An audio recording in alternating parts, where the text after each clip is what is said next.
lado errado. Então, vamos aqui mais uma live. Hoje, novamente, o tema da live é a conclusão, né, sobre o nosso assunto referente ao e-book. Então, primeiramente, temos a situação aqui referente a formação do imaginário. Então a gente vai falar sobre como ler as pinturas, como eu posso ler e enxergar uma pintura, uma obra de arte, e eu posso retirar um valor dela, um exemplo, uma virtude, algo que eu possa seguir, né? Às vezes essas coisas fazem isso com a gente nem percebe, né? Então o Heitor entrou aqui, a Raquel, sejam bem-vindos, né? Eu espero que vocês possam ficar aqui até o final. Estou esperando meu amigo Cruz entrar aqui para ele compor esse time aqui de hoje para essa live, né? Já que principalmente essa parte de hoje foi ele que deu, né, muita contribuição, né, com um bônus. O bônus é praticamente sobre isso. Eu trouxe isso também, mas muito mais voltado para a questão da leitura, né, ou seja, o estudo que você faz, né, a vida dos santos, etc, né. Tô só esperando o meu compadre aqui entrar para ver se eu posso já convidar e a gente dar prosseguimento, né.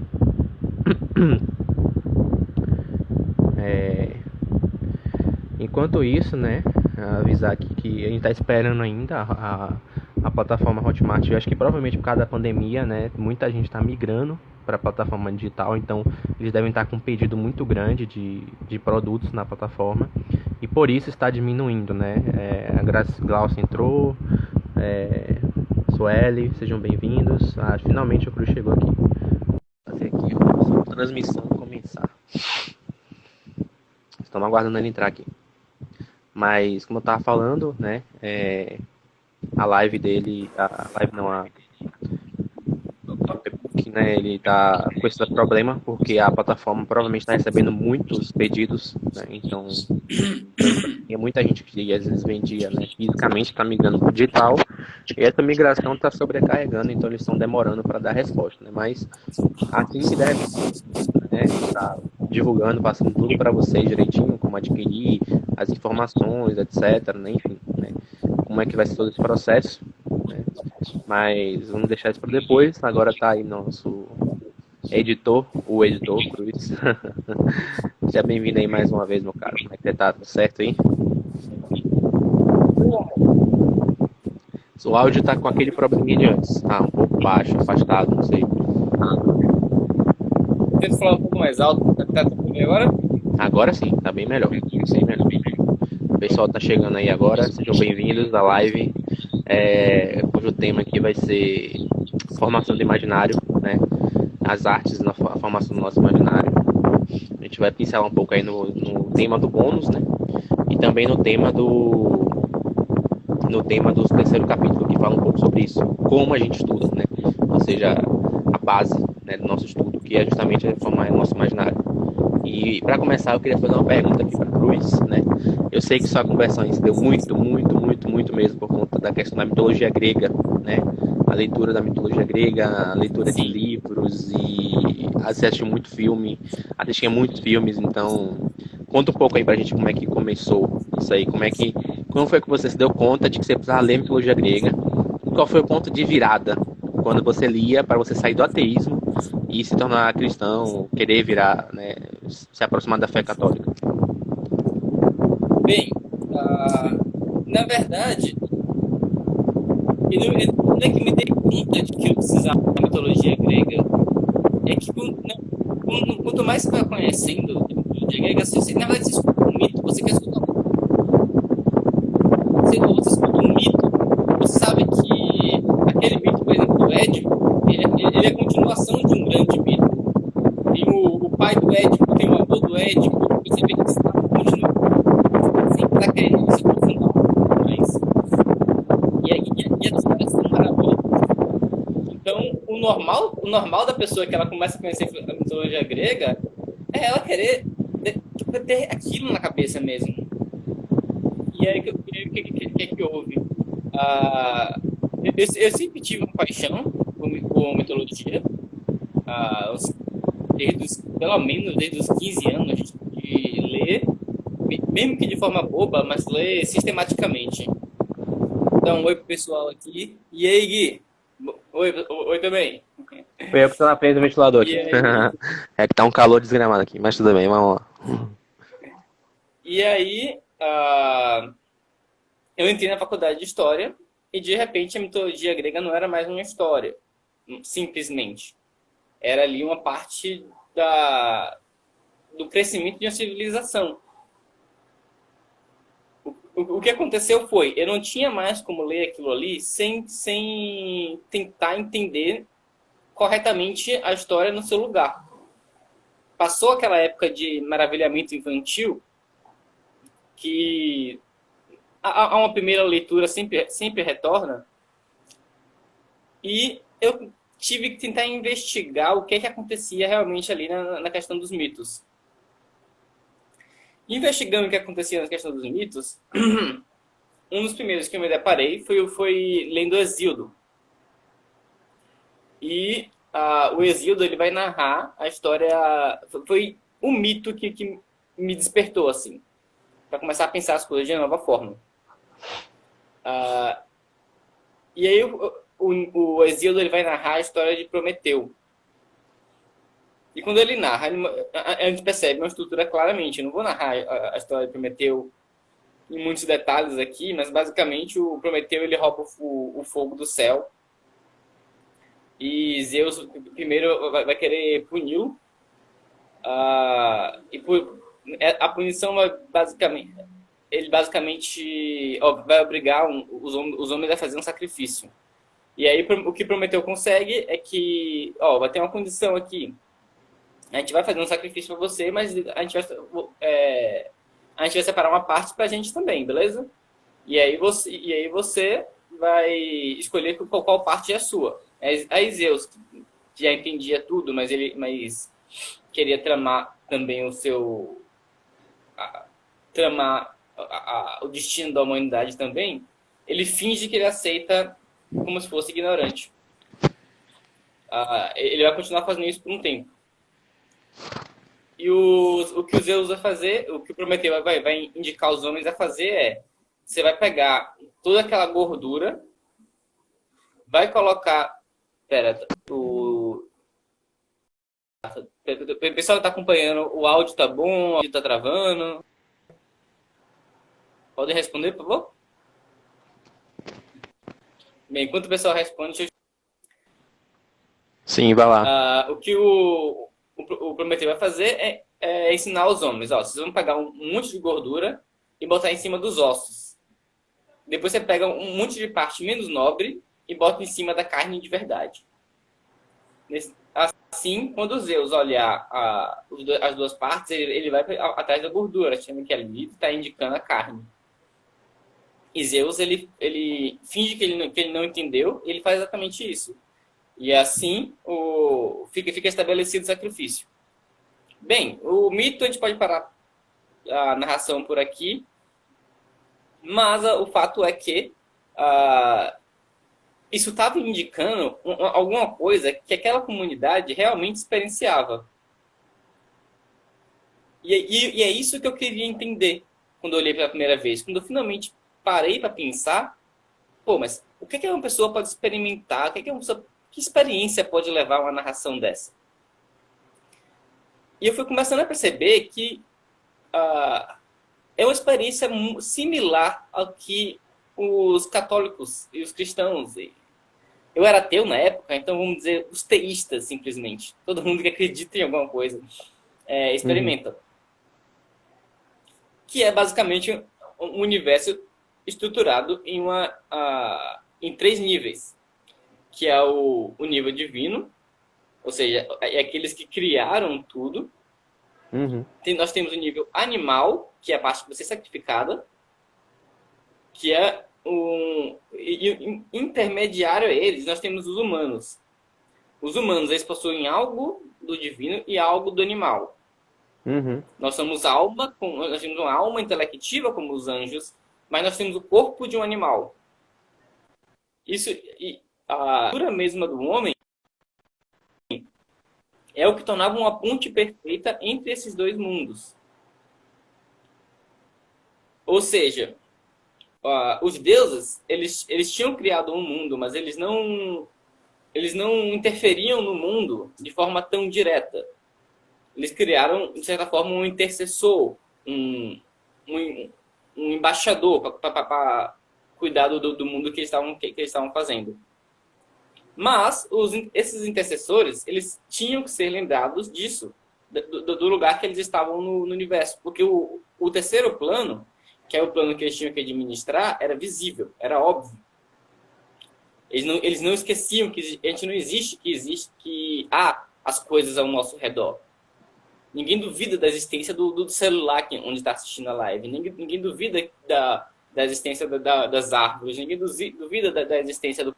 Mas as pessoas podem se esquecer da existência dos deuses. As pessoas podem se esquecer que todas essas coisas ao redor, as árvores, a pedra, os lagos, o céu, tudo isso é uma manifestação de um poder divino.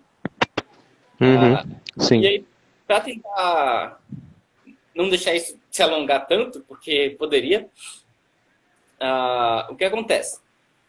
Quando eu percebi isso, eu percebi, caramba, eu tenho uma visão aqui meio ateia, e eu estou muito longe de ter uma visão estruturada do universo assim. Essas pessoas, esses politeístas, eles tinham uma visão muito mais desenvolvida do que a minha, muito mais ordenada. Há alguma ordem aqui que existia na minha visão, que era basicamente uma visão darwinista, principalmente. Eu vivia, entre aspas, num mundo que era puro caos. E eu gostava dele, porque tinha muitas coisas amáveis. Mas eu não tinha nenhum... Não havia nenhuma razão para as coisas serem amáveis. E mesmo na estrutura politeísta, eu consegui perceber que começava a haver alguma razão para isso. Começava a ter algum motivo da existência do homem no universo onde ele estava. E isso começou a me despertar. Foi depois que eu comecei a investigar a religião assim, que eu comecei a investigar a possibilidade mesmo de eu ter uma religião. Aí, como eu fui parar no catolicismo, é até uma história um pouco mais longa, né? Mas o fato Mas, é assim, que, tipo, de certa forma, o Gabriel entrando aí. Seja bem, Gabriel. De certa forma, a ideia era mais ou menos assim: houve algum ponto, né, que um mito te levou para a fé católica em certo sentido, ele deu alguma base, ou ainda assim que não tivesse levado diretamente, mas hoje você percebe assim, poxa, existe alguma coisa que aqueles mitos, né, me ajudaram a compreender da fé católica, né? Eu lembro uma vez que eu vi você postando no Face falando sobre os mitos te ajudaram a compreender o pecado original, por exemplo, com a dúvida que muita gente tem. Aliás, 90% do pessoal que é ateu acha, nossa, isso é injusto, né? Como é que eu vou herdar um erro de outra pessoa, né? Isso não é injustiça de Deus, né? E eu lembro que você falava que justamente compreendendo a leitura dos mitos gregos, você entendeu como é que funciona o pecado original, né? Que é algo que realmente é muito difícil de compreender. Como é que você tem lá um erro de um cara lá no começo do universo, entendeu? Que se propaga por toda a humanidade e vai continuar se propagando até o fim dos tempos, né? Então, acho que é um direcionamento bom para a gente já colocando, já introduzindo essa relação, né? Dos mitos, da arte, da literatura com a fé. Só para fechar o ponto, uma única questão sobre por que eu acabei chegando, porque na verdade eu não fui para a igreja antes, é que o fato é que a gente não tem muitas imagens na nossa cultura atual que sejam algo semelhante a um mito grego no ambiente cristão. A gente não tem a notícia, a gente não escuta histórias de santos, principalmente alguns anos atrás, onde não tinha a rede social difundida em círculos católicos. Não chegavam histórias de santos pra gente. Chegavam histórias de super-heróis. Por isso, eu não sei se você quer de ter sido maravilhado por isso antes. Eu fui maravilhado primeiro pelo mito grego. Sobre a questão do pecado original, eu entendo... É importante ressaltar o que eu não fiz tanto no Facebook, porque a minha concepção de cognição já era um tanto diferente. Acho que eu deletei meu Facebook há uns 3 anos, então tem uns 4, 5 anos que eu postei isso. Uhum. Mas, basicamente, o mito grego ele já traz essa percepção de pecado original, mas da percepção de alguém que não foi redimido por ela, que não teve notícia da redenção, Sim. só tinha uma esperança vaga. Ah, o, isso só pode. O que é que isso deixa de fato? O que é que isso comprova de fato? Eles não poderiam ter uma visão do pecado original, no mínimo a nível dialético, Uhum. quanto mais no nível lógico-analítico. A percepção que eu tenho com os mitos gregos é a nível imaginativo.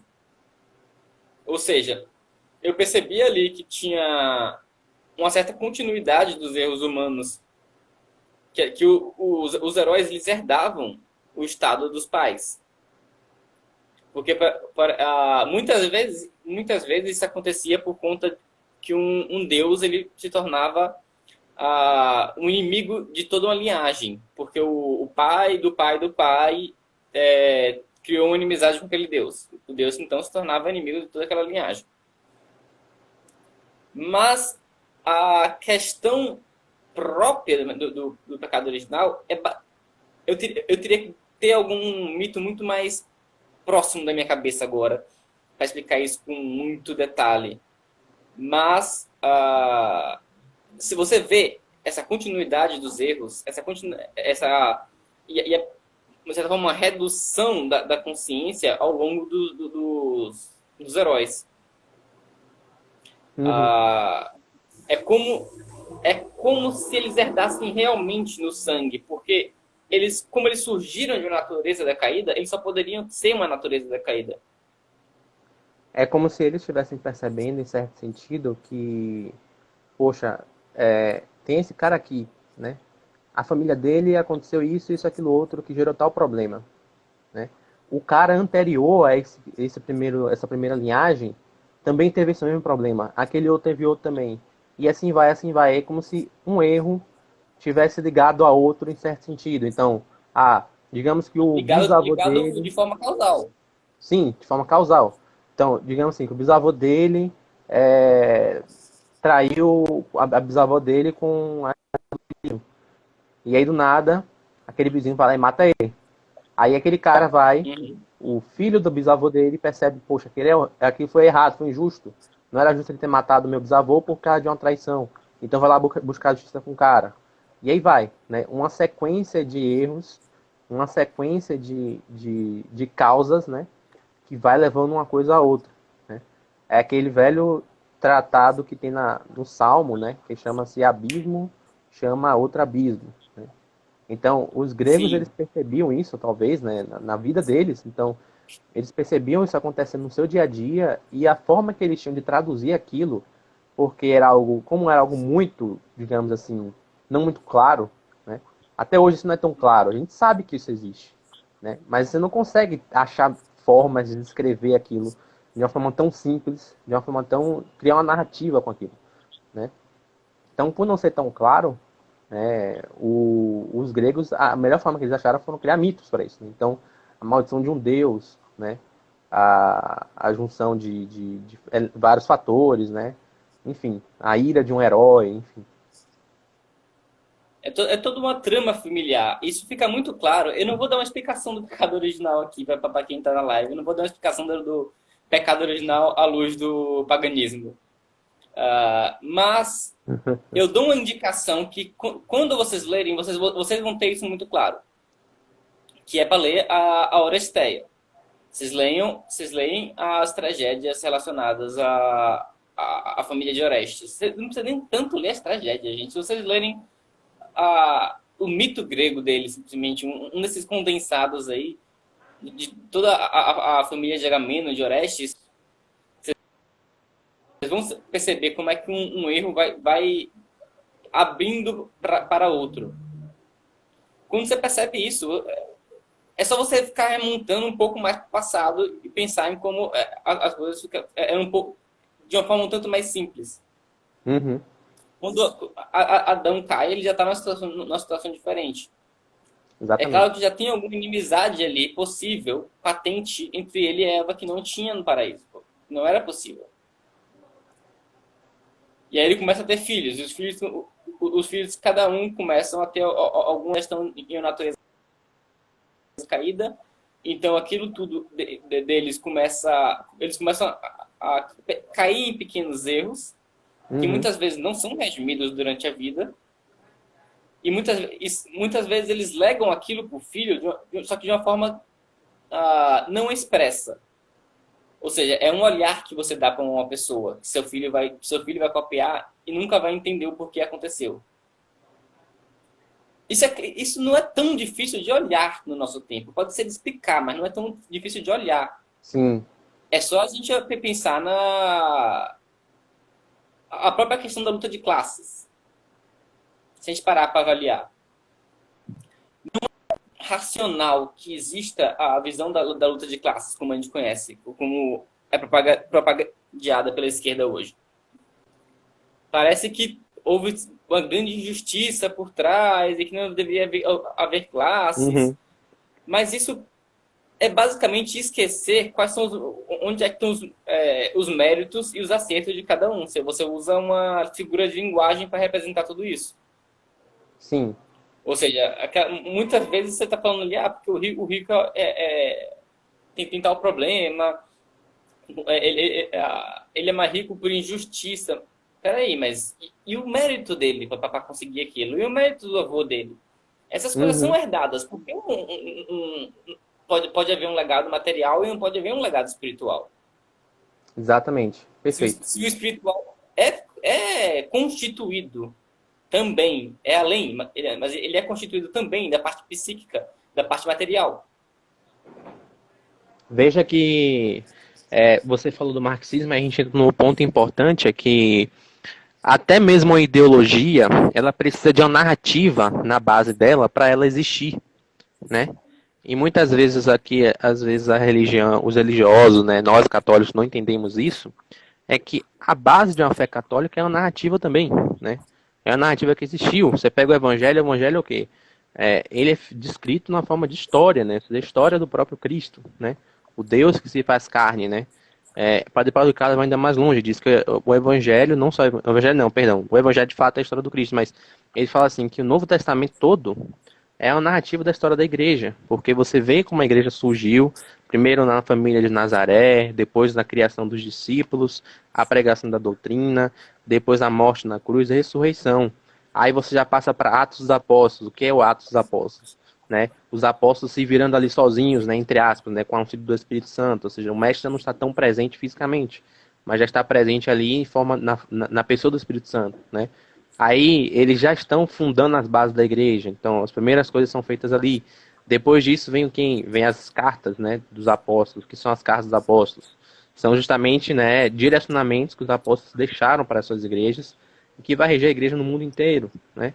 E no fim você tem quem? Apocalipse, né, que é o livro das revelações, que é justamente como vai culminar, né, em certo sentido, toda essa narrativa na finalidade dela, que é justamente a salvação de todas as almas, né? Ou seja, como é que a igreja vai alcançar aquilo, né?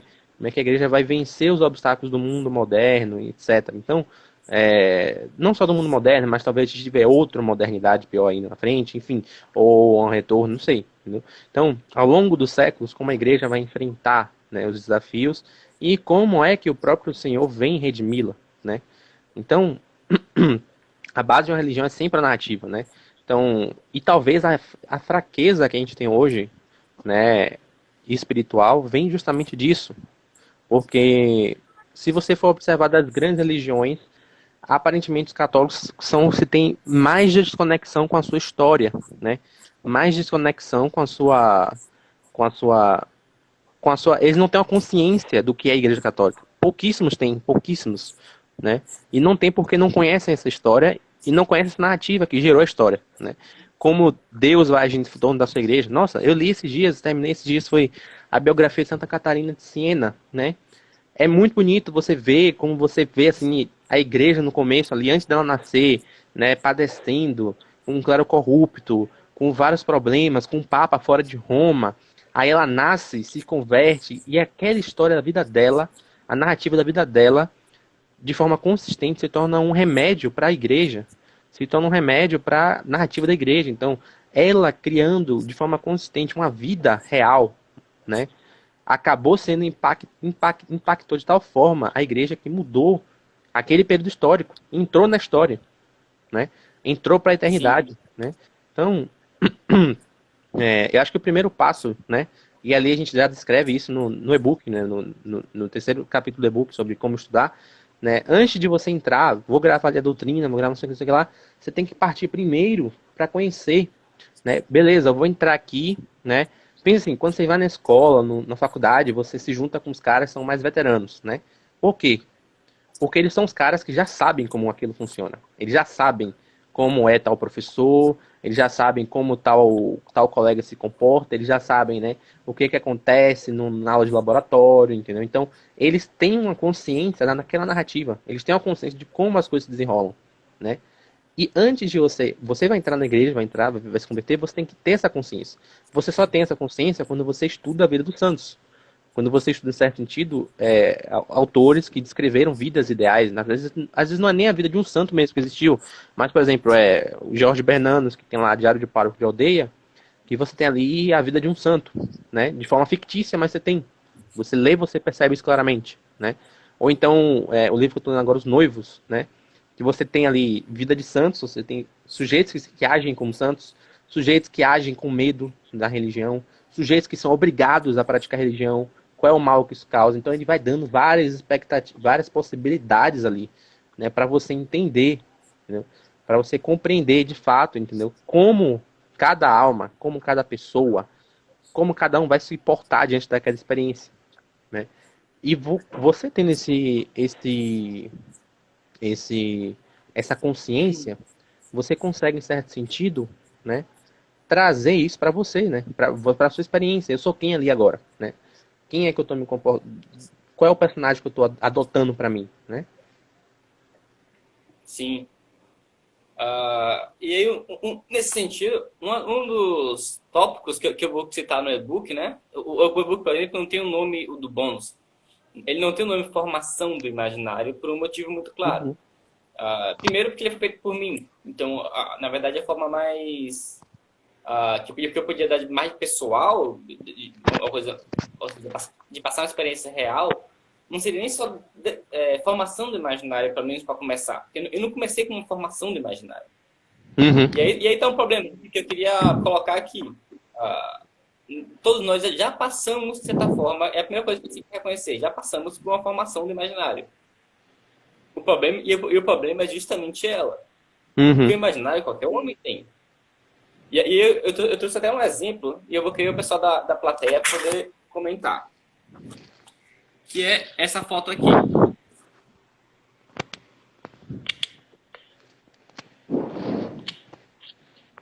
Com um senso de...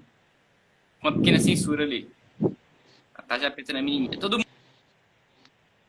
Uhum.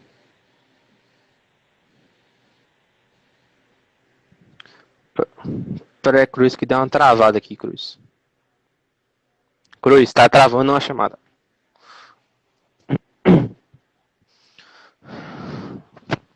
Cruz, alô. Deixa eu ver, acho que travou lá. Acho que travou a conexão dele aqui. Deixa eu ver se eu.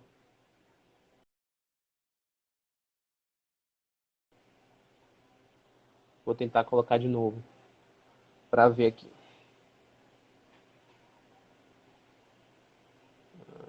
Pera aí. Deixa eu ver se já fixo logo o tema aqui também da live. Alguém comentou aqui mais cedo. E aí chamo o Cruz novamente pra gente continuar o nosso trabalho aqui. Pronto. Fixado aqui o tema por Heitor. Certo? Vamos adicionar novamente ele aqui. Pronto. Tem um probleminha aqui na conexão do nosso caro Cruz aí. Nosso editor. Na hora, no ápice aqui da live. Vamos ver.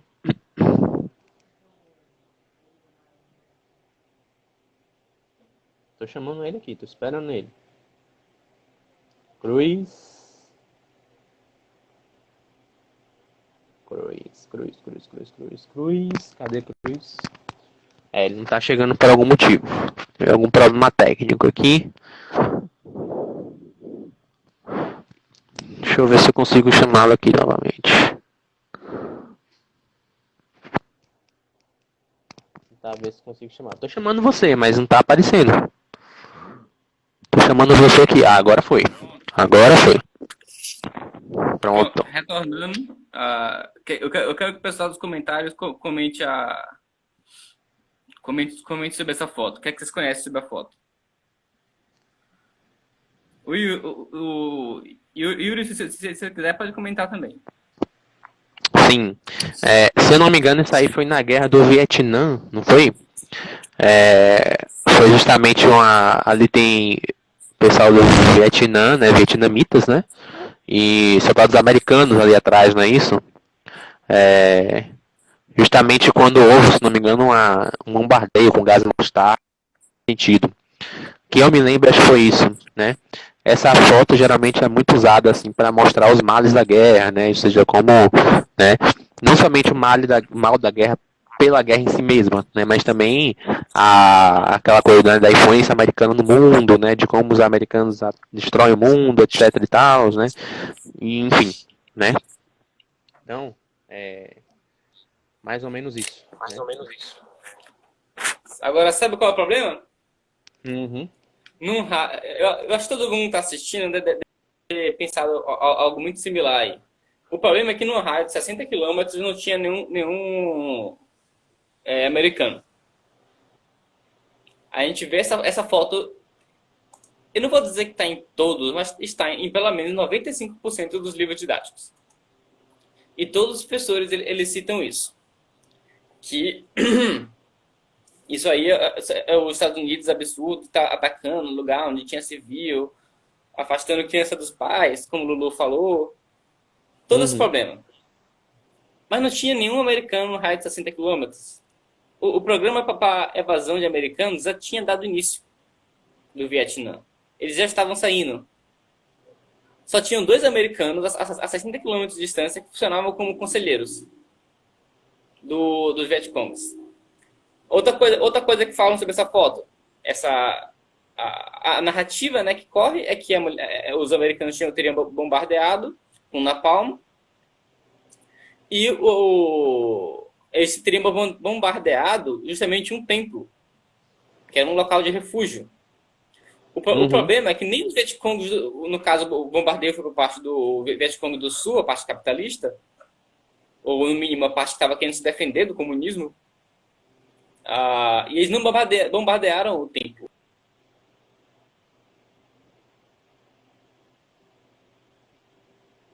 Cruz. Novamente caiu aqui. Isso faz parte, né? Mas deixa eu ver se consigo tirá-lo. Vou colocá-lo mais uma vez aqui. Não.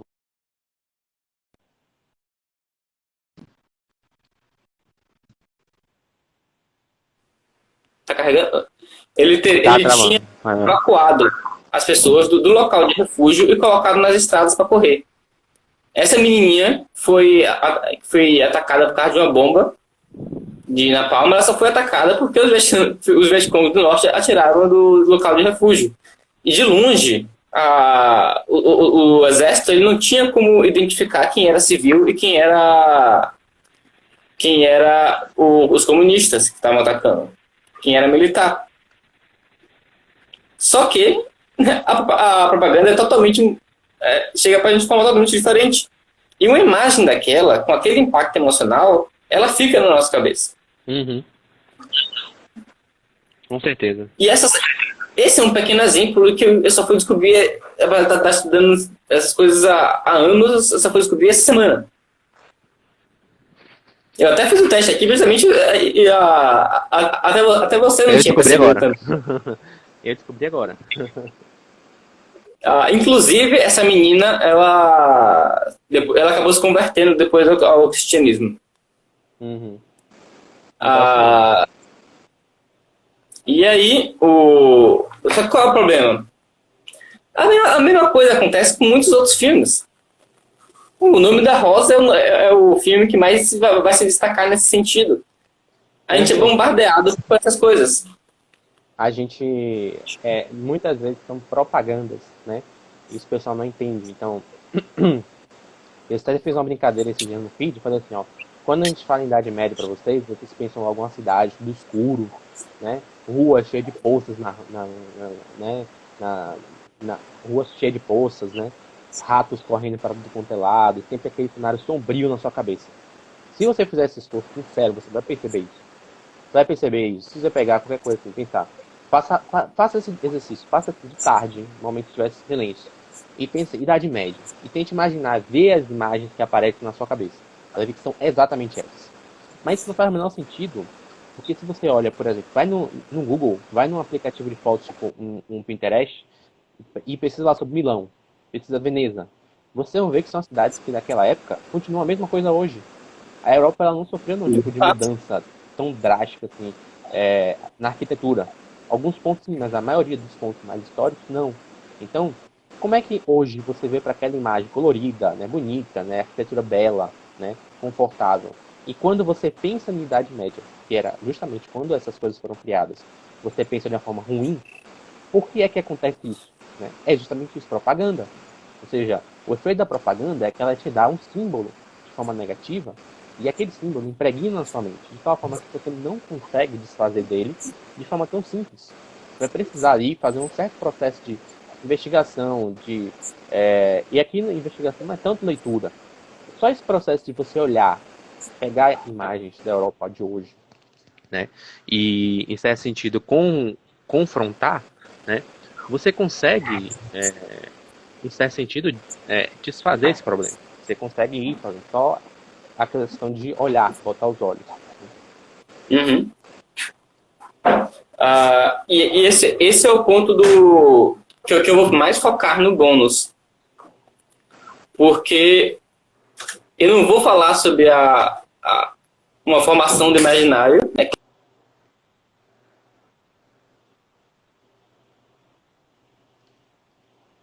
Cruz, travou bastante aqui. A conexão tá bem ruim. Tá travando novamente.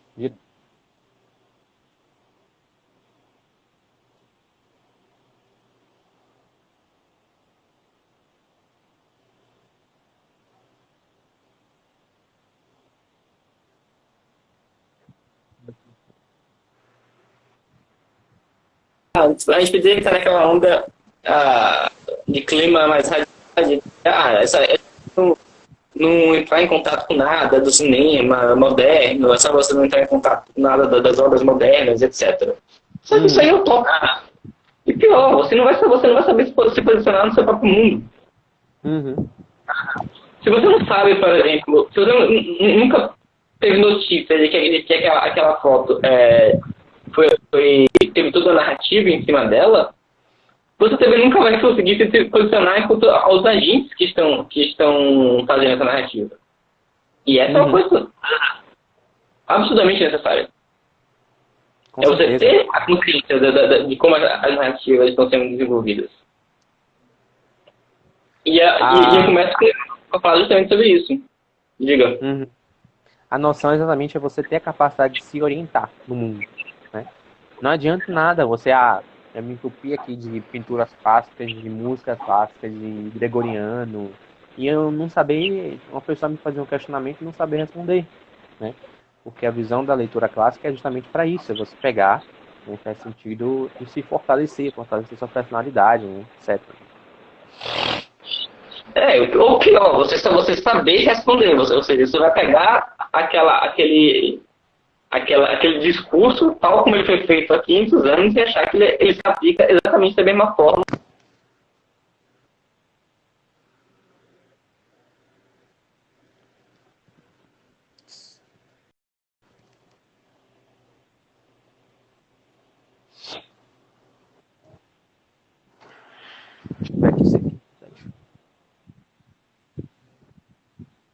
O fato é diferente. O fato é que o discurso foi forjado para... Oi? Tá travando? Sua conexão tá travando bastante. Tá dando para acompanhar? Até mudei aqui de posição para ver se era a minha internet, mas acho que é aí mesmo. Eu vou tentar me aproximar um pouco mais aqui. Então, peraí. Então, o problema não é que a verdade é relativa e que ela muda conforme o tempo. Uhum. Na verdade, o problema é que aquela verdade que é eterna, que é perene, ela foi o discurso pelo qual ela foi elaborada ali foi um discurso para o qual as pessoas estavam olhando. Santo Tomás de Aquino estava olhando para alguma coisa.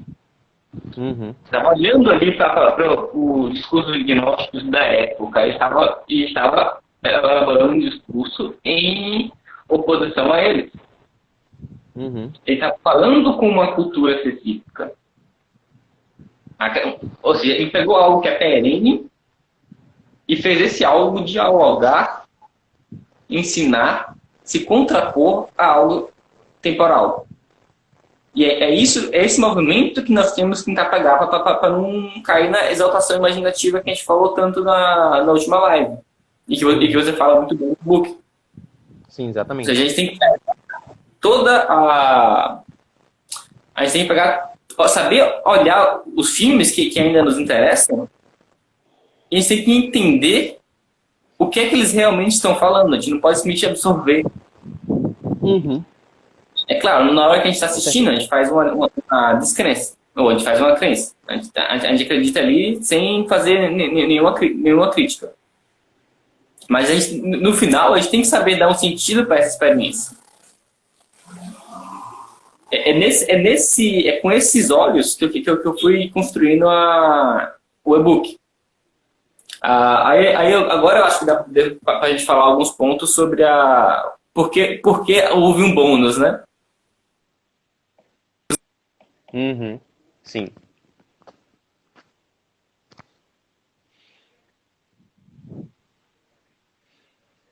Não, é importante, né? Porque a ideia do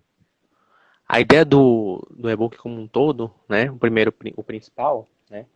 É dar uma forma de que você aprenda a se orientar, né? Por isso que o nome é guia, né? O guia ele não dá regras, mas ele dá uma certa tipo de orientação. Você pega lá os guias para fazer um acampamento. Ele não vai dizer, olha, você tem que fazer assim, assim, assado, porque você pode acampar em uma floresta, você pode acampar em uma montanha, na beira de um lago, e cada um desses lugares você vai estar de uma forma totalmente diferente, né? Mas você tem um conjunto de atitudes que você tem que tomar, né? De postura sua diante da vida, da realidade, que vão ser essenciais, né? Que vão ser importantes, né? Para você saber se orientar onde você estiver, entendeu? Então, digamos que eu tô começando agora, sou iniciante, mas seguir aquilo ali, pô, vejo que eu já ganhei uma gordurinha ali, né? Tipo, já sei um pouco melhor do que é a fé da igreja, já tenho uma certa noção da vida religiosa, já tenho um certo contato, tenho pessoas próximas a mim que me ajudam, ou que eu ajudo, né? Aquilo ali vai servir também para outro estágio, entendeu? Porque aí você chega no estágio e vai pensar, poxa, e agora? Eu vou para onde? Né? Aí você vai ter que buscar justamente outras coisas para você se aprofundar mais, né? A vida espiritual, ela é sempre essa crescente, né? Ou ela é uma crescente ou uma derrocada. Se você estiver parado, você não está avançando também, né? Ou você está em derrocada, que é você regredir, voltar ao estágio anterior, ou estar parado. E você só avança quando de fato você avança. Quando você fica preso num lugar, você não consegue avançar, né? É São Bernardo que diz isso, né? São Bernardo que dá essa frase, né? Então, às vezes o sujeito, por isso que aí vai entrar os outros dois públicos, não só os iniciantes, mas o inveterado e o teimoso, né? Em certo sentido. Então, o inveterado é aquele cara que já está há muito tempo lá, mas, poxa, ele está tanto tempo na igreja e a vida dele é só discutir com o protestante. A vida dele é só gravar versículo para falar de protestante. A vida dele é só gravar documentos da igreja, né, ensinamentos da igreja, para acusar os outros de herege, de errado, aquilo outro. Isso não leva ninguém à santidade, né? Ou seja, isso não faz, o sujeito ele percebe, ele olha para si, percebe que ele não está adquirindo qualidades, virtudes, que são essenciais para ele manter a vida dele espiritual. Né? Ou seja, o cara está perdido na discussão de 3 séculos atrás, 4 séculos atrás. Exatamente. Ele seguiu a doutrina protestante, quando a gente tem uma Hillary Clinton e o Bill Clinton metidos em caso de pedofilia, com amigos satânicos, com comunistas Não, quase. claro. E aí, onde é que está essa pessoa? Tipo, as pessoas com que ele está relacionando, o protestante que ele está se relacionando, o perigo maior para a vida dele não é sequer o protestantismo. Se duvidar, se você cuidar do resto, com o tempo, ele até consegue se curar do protestantismo dele. Então, a gente está em página católica, eu posso ser politicamente correto. Ou seja, quando ele vai... Uma pessoa que se forma com isso, como é que ela vai ter contato com o outro? A gente não está aqui na Terra para poder ser sabidozinho.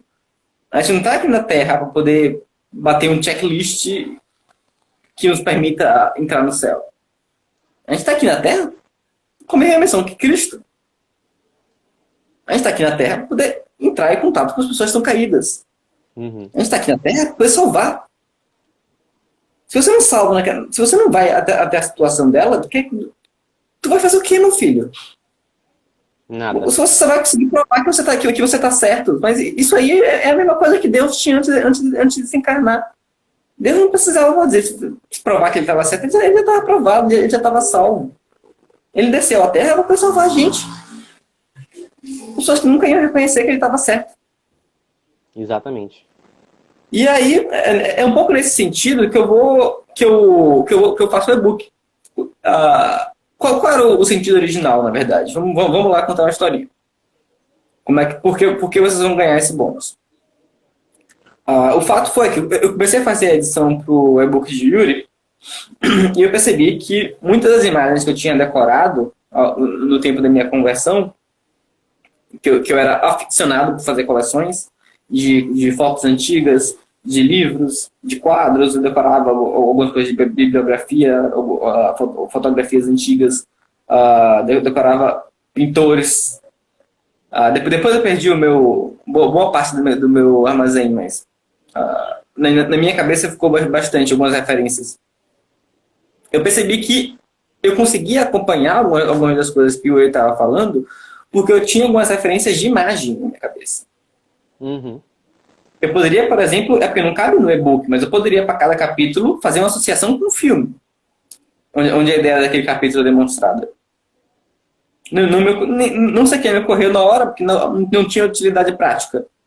Mas não seria uma dificuldade.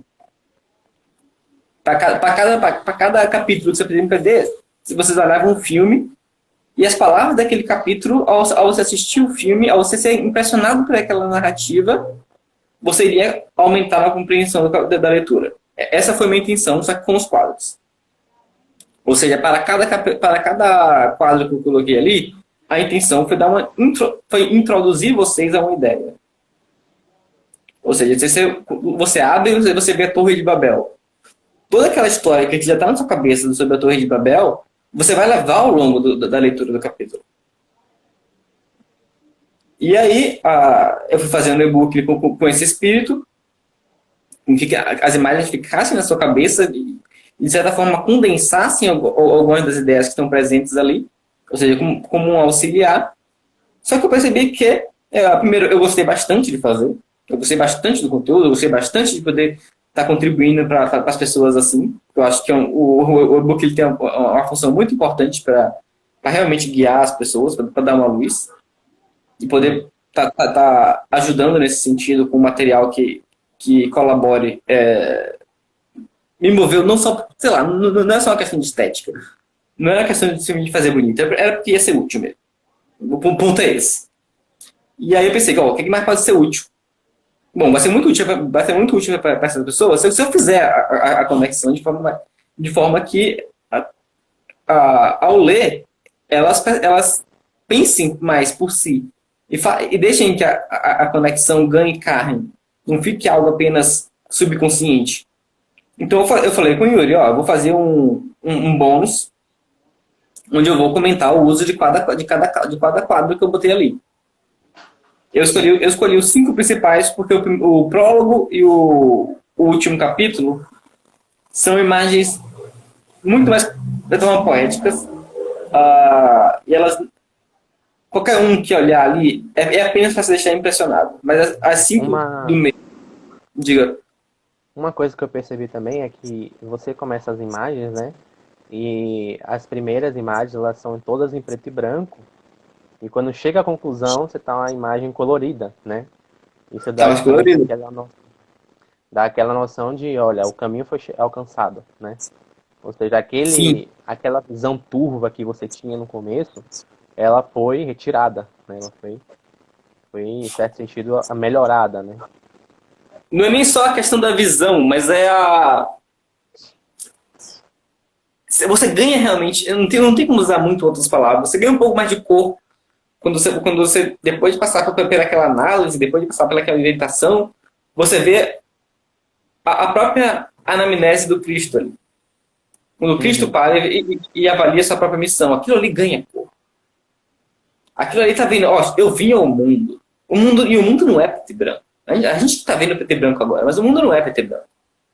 Inclusive, eu queria botar a imagem final com muito mais cor do que eu coloquei. Aí eu tive que realmente ceder à estética. Eu diminuí um pouco a cor dela, botei algo meio transparente para poder não destoar tanto. Mas minha vontade original era botar ela mais colorida. E aí o que acontece? Eu comecei a fazer o e-book com essa ideia. Eu vou fazer um e-book onde eu comento cada quadro. Só que aí, quando eu fui fazendo, eu fui percebendo outras coisas. Que, tipo, não basta a pessoa ficar presa no conteúdo que está aqui no e-book. Eu quero dar alguma coisa que ajude ela, quando ela também não estiver lendo, quando ela não estiver pensando no e-book. Foi aí que veio a ideia de colocar, fazer uma série de recomendações de cinema ali. Ou seja, você pegar Muito bom. algumas coisas que são acessíveis a qualquer um, basicamente. A minha noção de acessível não é apenas, tipo, tá na Netflix, tá no Prime Video, tá na Lumini. É acessível de, tipo, você parar pra você olhar um filme de super-herói de uma forma diferente. São filmes que realmente eles prendem a emoção de qualquer um que esteja assistindo. Filmes simples. Alguns ali são um pouco mais complicados, mas eu sempre aponto, ó, esse filme aqui é um pouco mais complicado, você não vai conseguir acompanhar direito. Uhum. E essa era a minha intenção. Filmes que cada um pudesse ter interesse de forma natural e contribuíssem para que eles pudessem ter um programa em que eles enriqueçam o imaginário sem muito besterol e que eles possam tá com esse imaginário retrabalhando as histórias das vidas cristãs que eles já possuem. Uhum. As ideias que eles querem que se tornem carne. As ideias que nós queremos que se tornem carne na nossa vida, elas vão ter que passar antes pela imaginação. Isso mesmo. E vai precisar ser de algo mais moderno. Mas uma parte também que chamou muita atenção era que quando você está em situação, vou assistir um filme ali no cinema, né? Qualquer filme assim mais comum, né? Às vezes dá valores incutidos ali que às vezes o autor nem pensou naqueles valores, né? Às vezes o autor simplesmente colocou aqueles valores ali, né? Sem ter uma certa consciência de que estavam sendo colocados, né? Mas, em certo sentido, aquilo representa algo, né? Às vezes até uma correlação, analogia com o cristianismo. Por exemplo, um exemplo muito claro que me vem à mente aqui é o filme a finalização da saga da Marvel, né? Os Vingadores, né? Quando ele termina ali no final, esse nome agora, Endgame, né? Ele meio que bota um dos heróis principais, né? O Homem de Ferro, ele meio que se sacrifica, né? Para os outros, né? Para dar a vida aos outros. Então, isso é uma correlação direta ali com o sacrifício do Cristo na cruz, né? De forma indireta, né? E está apontando ali a necessidade do homem para aquele sacrifício, né? Para alguém que se sacrifica pela salvação dos outros, né? Então, você consegue retirar, e acho que o interessante do bônus é isso aí. O interessante do bônus é justamente essa visão, é de que você consiga fazer isso, né? Cruz, acho que vai acabar o tempo aqui agora. Acho que faltam uns 3 minutinhos ou 2. Então, uma coisa rápida. Eu não sei quantas pessoas já perceberam isso, mas uma coisa óbvia. Se na Marvel eu acho que isso é muito mais acidental, se deve a uma questão de o filme só faz sucesso se realmente falar alguns valores naturais do homem. Ou seja, se você bota um filme onde todo mundo são covardões, sem fibra nenhuma, o filme ele não segue. Ele fracassa, as pessoas não assistem. Bom, não é interessante para o diretor e para todo o dinheiro que está rolando. Então, de certa forma, isso é obrigatório por marketing. Por outro, também é natural, acontece, porque é uma fome que você tem de alimentar essas próprias coisas que já estão no seu coração. Já está no coração de todo homem o desejo pela bondade, pela valência, pela coragem, pela hombridade, pela delicadeza, pelo amor. Todas as coisas já estão no coração do homem. Então, eles podem aparecer nos filmes por esses dois motivos. Em outros, isso acontece de forma muito mais consciente. De certa forma, até um tanto fraca, no sentido de não precisou de tanto trabalho intelectual, não precisou de tanta elaboração para isso, não precisou ser uma narrativa única. E aí a gente tem o exemplo do Super-Homem, que eu queria usar como exemplo. O Super-Homem é, do início ao final, uma releitura da vida de Cristo. Eu não acho isso negativo, eu acho isso até positivo. Mas ele é todo assim. E ele todo tá dando os sinais de que a coisa é assim. A batalha final dele é com o Apocalipse. O nome dele é Kal-El. É sempre um sufixo para indicar a presença de Deus. Ele veio de um planeta... Ele veio dos céus, entre aspas. No novo filme, eles deixam isso muito claro, porque ele é o único que veio de um relacionamento normal, natural. Isso naquela concepção de Krypton, é o análogo de uma concepção virginal. Então ele tem vários sinais assim que estão dando para a pessoa. A própria noção eu esqueci o nome. Dele receber a força dele do sol, né? Então, Oi? a própria noção dele receber a força dele do sol, né? Praticamente. O nome da mãe, se não me engano, é Marta, não é? Marta é uma personagem que qualquer católico, qualquer um que pensa no nome Marta, ele também pensa no nome Maria. Exatamente. O sinal dele de trazer esperança, aquele S que significa esperança, todos os sinais do Super-Homem, inclusive o seu nome, de ser Super-Homem, é ao mesmo tempo a brincadeira com o Super-Homem do Nietzsche. Na verdade, é como se você estivesse falando em uma linguagem de super-herói, que na verdade o super-homem não é aquele que está além do bem e do mal, mas é aquele que segue o modelo do Cristo. Perfeito. E nós temos vários filmes que possuem essa linguagem, às vezes em uma narrativa mais autêntica, às vezes em uma narrativa que só poderia existir no nosso tempo. E como é que a gente vai ser santo nessa merda, se a gente não sabe como é que é ser santo no nosso tempo? Não tem como, é impossível. Esse é um dos pontos. Então, eu falaria, gente, aproveita enquanto tá os 15 dias, porque depois o bônus ele não vai vir pelo preço normal.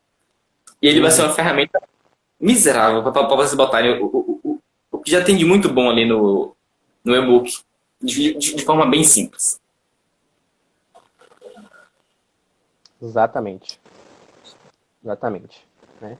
Acho que é isso aí que a gente quer falar. Acho que por hoje é só, né? O que a gente queria passar já foi passado. Né? Agradecer aqui novamente a presença do nosso inestimável Cruz, né, que pode estar trabalhando aí comigo, ajudando nessa edição. Né? Ficou muito boa a edição dos dois, né? Muito boa mesmo. Agradecer também, claro, a todos aqui que participaram. Vocês vão ouvir depois, né? E possam desfrutar, né? Tudo que a gente passou aqui, tem conteúdo que a gente passou também de graça, né? Então, faltam aqui uns 30 segundos, é somente isso aí. Obrigado a todos, né? Fiquem atentos às novas informações a respeito da venda do e-book, né? Até mais aí, salve Maria. Obrigado a todo mundo. Qualquer dúvida, mandem pra gente. Até.